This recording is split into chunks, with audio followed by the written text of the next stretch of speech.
ಅಧ್ಯಾಯ 7. ನೀರು ದ್ರಾಕ್ಷಾರಸವಾಯಿತು. ತಿಮೋರ್ ಎಂಬ ದ್ವೀಪದಲ್ಲಿ ಭಕ್ತಿ ಸಂಜೀವನ ಉಂಟಾಗುವ ಮೊದಲು ಹುಳಿಯಾದ ದ್ರಾಕ್ಷಾರಸವನ್ನು ಕರ್ತನ ರಾತ್ರಿ ಭೋಜನ ಸಮಯದಲ್ಲಿ ವಿನಿಯೋಗಿಸುತ್ತಿದ್ದರು. ಕೆಲವು ಸಮಯಗಳಲ್ಲಿ ಅದು ಮತ್ತನ್ನುಂಟು ಮಾಡುತ್ತಿದ್ದರಿಂದ ಅದನ್ನು ಬೇಡವೆನ್ನುತ್ತಿದ್ದರು. ಉಜ್ಜೀವನ ಹೊಂದಿದ ವಿಶ್ವಾಸಿಗಳು ಬೋಧಕರನ್ನು ಕುರಿತು ಇನ್ನು ಮೇಲೆ ಮತ್ತನ್ನುಂಟು ಮಾಡುವ ಹುಳಿ ದ್ರಾಕ್ಷಾರಸವನ್ನು ಉಪಯೋಗಿಸುವುದು ಬೇಡ ಎಂದಾಗ ಬೋಧಕರು ದ್ರಾಕ್ಷಾರಸಕ್ಕೆ ಬದಲು ಟೀ ಮತ್ತು ರೊಟ್ಟಿಯನ್ನು ಕೊಡುತ್ತಾ ಇದ್ದರು.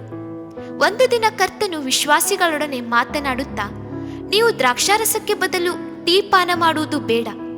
ಕಾನಾ ಊರಿನಲ್ಲಿ ನೀರನ್ನು ದ್ರಾಕ್ಷಾರಸವನ್ನಾಗಿ ಮಾಡಿದ ಕರ್ತನು ಇಂದು ಜೀವಿಸಿದ್ದಾನೆ ಎಂದನು.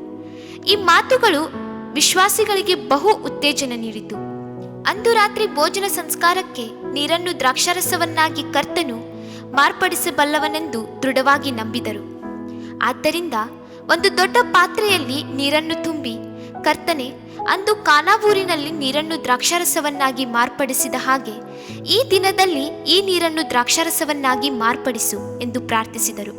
ಅನಂತರ ಅದನ್ನು ಕೊಂಡೊಯ್ದು ಪೀಠದ ಮೇಲಿಟ್ಟು ಕರ್ತನಿಗೆಂದು ಪ್ರತಿಷ್ಠೆ ಮಾಡಿದರು. ರಾತ್ರಿ ಭೋಜನದ ಸಂಸ್ಕಾರ ಆರಾಧನೆಯ ವೇಳೆ ಬಂತು. ರೊಟ್ಟಿಯನ್ನು ಕೊಟ್ಟರು. ನಂತರ ನೀರಿದ್ದ ಪಾತ್ರೆಯನ್ನು ತೆಗೆದರು. ಎಂಥ ಅದ್ಭುತ! ಅದು ದ್ರಾಕ್ಷಾರಸವಾಗಿ ಮಾರ್ಪಟ್ಟಿತು. ನನ್ನ ದೇವರು ಕ್ರಿಸ್ತ ಯೇಸುವಿನ ಮೂಲಕ ತನ್ನ ಪ್ರಭಾವವಾದ ಐಶ್ವರ್ಯಕ್ಕೆ ತಕ್ಕಂತೆ ನಿಮ್ಮ ಪ್ರತಿಯೊಂದು ಕೊರತೆಯನ್ನು ನೀಗಿಸುವನು. ಮತ್ತೊಂದು ರಾತ್ರಿ ಭೋಜನ ಸಂಸ್ಕಾರದ ವೇಳೆಯಲ್ಲಿಯೂ ಹಾಗೆಯೇ ಮಾಡಿದರು. ಪ್ರತಿ ಸಲವೂ ಅದು ದ್ರಾಕ್ಷಾರಸವಾಗುತ್ತಿದ್ದು, ಕರ್ತನು ತನ್ನ ವಾಕ್ಯವನ್ನು ನೆರವೇರಿಸಲು ನಂಬಿಗಸ್ತನಾಗಿದ್ದನು. ಒಮ್ಮೆ ಪಕ್ಕದ ದ್ವೀಪದಲ್ಲಿದ್ದ ಬೋಧಕರು ಈ ಆಲಯವನ್ನು ನೋಡಲು ಬಂದರು. ಈ ಆಲಯದಲ್ಲಿ ನೀರು ದ್ರಾಕ್ಷಾರಸವಾಗಿ ಮಾರ್ಪಟ್ಟಿತು ಎಂಬ ವಿಷಯ ಅವರಿಗೆ ಬಹು ಆಶ್ಚರ್ಯವನ್ನುಂಟು ಮಾಡಿತು ಮತ್ತು ಅವರು ಅನೇಕ ಅದ್ಭುತಗಳನ್ನು ಕಂಡಿದ್ದರು. ನೀರು ದ್ರಾಕ್ಷಾರಸವಾದದ್ದನ್ನು ನೋಡಿದ್ದು ಅದೇ ಮೊಟ್ಟ ಮೊದಲು. ಈ ಜನರು ನೀರಿನಲ್ಲಿ ಜೇನನ್ನು ಬೆರೆಸಿ ಅದನ್ನು ದ್ರಾಕ್ಷಾರಸ ಎನ್ನುತ್ತಾರೆಂದು, ಸಕ್ಕರೆ ನೀರನ್ನು ದ್ರಾಕ್ಷಾರಸವೆನ್ನುವರೆಂದು ನೆನೆಸಿಕೊಂಡಿದ್ದರು. ಕರ್ತನು ಸಂಶಯ ಪಡುತ್ತಿದ್ದ ಬೋಧಕರ ಬಳಿ ಪ್ರಾರ್ಥನಾ ಕೂಟದವರ ಮೂಲಕ ಮಾತನಾಡಿದನು. ಒಂದು ಪಾತ್ರೆ ನೀರನ್ನು ಆಲಯದಲ್ಲಿ ತಂದಿಟ್ಟು ಆಲಯದ ಬೋಧಕರು ಪ್ರಾರ್ಥಿಸಿ 1 ಗಂಟೆಯ ತರುವಾಯ ಆ ಬೋಧಕರು ಕಣ್ತೆರೆದಾಗ ಆ ನೀರು ಕೆಂಬಣ್ಣದ ದ್ರಾಕ್ಷಾರಸವಾಗಿತ್ತು. ಎಲ್ಲರೂ ನೋಡಿದರು. ನಂತರ ಎಲ್ಲರೂ ಕುಡಿದರು. ಎಲ್ಲರಿಗೂ ಅದು ನಿಜವಾದ ದ್ರಾಕ್ಷಾರಸವೇ ಆಗಿತ್ತು. ಆದರೆ ಸಂಶಯಪಟ್ಟ ಬೋಧಕರಿಗೆ ಅದು ನೀರೇ ಆಗಿತ್ತು. ಆಗ ಕರ್ತನು ಬೋಧಕರನ್ನು ಕುರಿತು, ನನ್ನ ಸೇವಕನೇ, ಬೇರೆ ಎಲ್ಲರೂ ನಂಬುವಾಗ ನೀನು ಮಾತ್ರ ಏಕೆ ನಂಬುವುದಿಲ್ಲ? ನನ್ನಲ್ಲಿ ವಿಶ್ವಾಸವಿಲ್ಲವೇ ಎಂದು ಕೇಳಿದನು.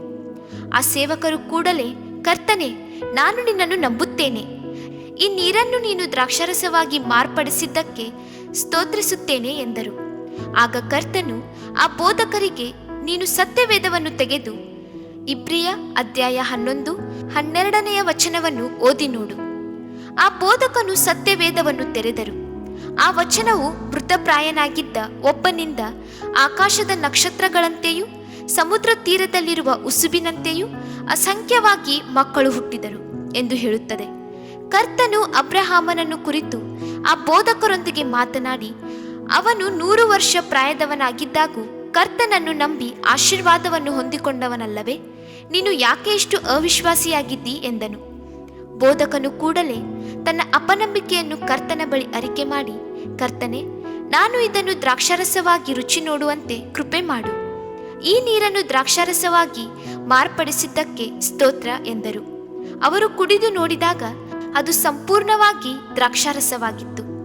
ಕರ್ತನು ಎಂಥ ಅದ್ಭುತ ಸ್ವರೂಪನು! ನಂಬಿಕೆ ಇಲ್ಲದಿದ್ದ ದೇವರ ಸೇವಕನ ಹೃದಯದಲ್ಲಿಯೂ ವಿಶ್ವಾಸವನ್ನು ಹುಟ್ಟಿಸಿದನು. ದೇವರ ಮಗುವೆ, ನಿನ್ನ ನಂಬಿಕೆಯನ್ನು ಕರ್ತನಲ್ಲಿಡು.